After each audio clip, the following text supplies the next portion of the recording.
All right, we are headed to the gym, and we ran over our trash can.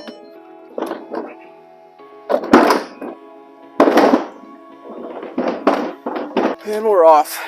So,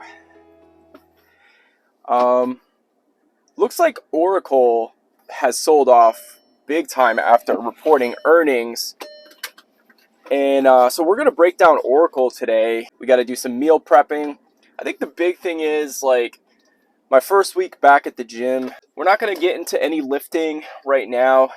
Biggest thing is getting some weight off my body. So it's going to be like dieting. We're going to do a little bit of cardio today for about a week to week and a half. And then we're going to start incorporating the weights.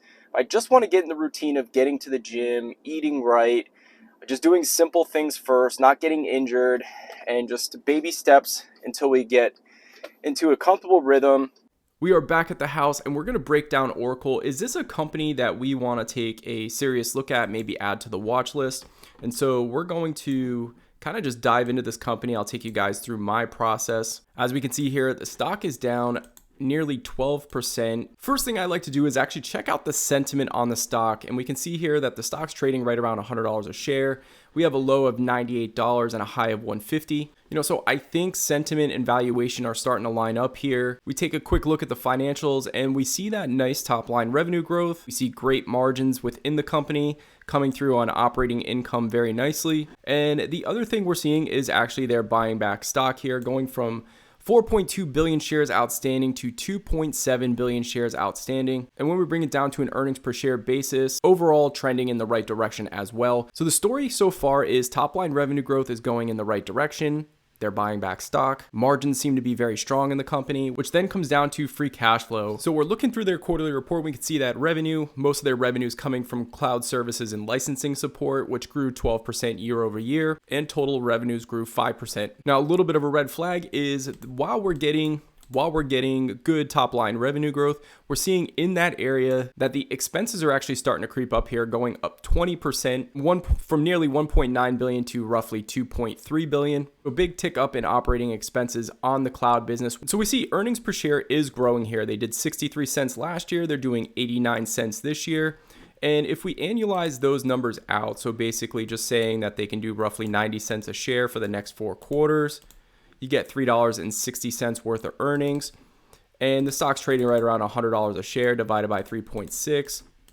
So we can see here that, you could be looking at a forward PE of 27 on their earnings, which is fairly expensive on a company that is, growing revenue between 5 to 10%. If we take a look at cash and cash equivalents, coming down pretty substantially here, going from $9.7 billion of cash and cash equivalents up to down to $8.2 billion of cash and cash equivalents. We can see here notes payable and other borrowing not current is at $82.5 billion, and other non-current liabilities is at $7.7 billion. So a lot of liabilities here.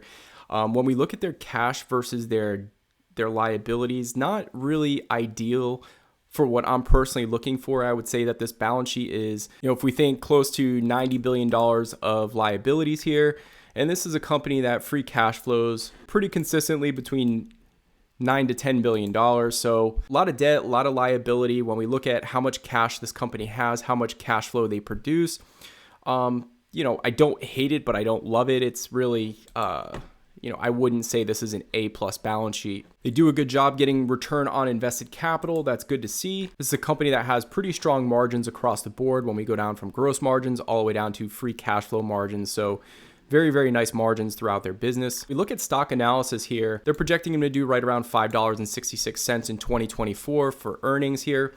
And when we annualized ours out, just looking at what they did in the current quarter, we were at $3.60, and I think somewhere in the middle is probably the best bet on where you think earnings could be. So maybe $4.50 could make some sense here.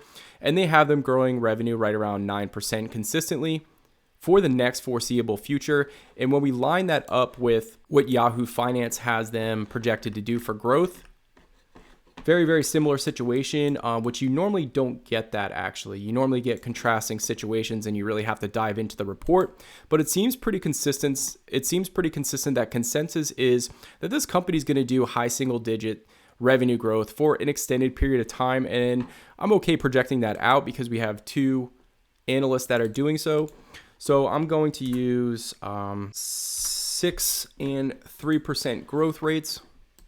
So we're using 8, 6, and 3% growth rates. Personally, what I'm using for my analysis. When we looked at EBITDA margins, this is a company that does anywhere between 30 to 45% EBITDA margins. So we're going to go 33 and 38 EBITDA margins. Free cash flow margins are sitting right around 22%. This is a company that consistently buys back stock. So we're going to say they buy back roughly 1% on a consistent basis. When we look at current valuations, seems to be pretty much in line, especially after this recent sell-off here. Wouldn't say the stock is cheap. I would say that is probably, after the sell-off, is probably close to being what I would consider fair market value when we compare it to its peers. When we look at the EV to EBITDA multiple here, trading nearly 20 times EV to EBITDA versus peers trading at 15 times, I think 16, 17 times multiple makes a lot of sense here.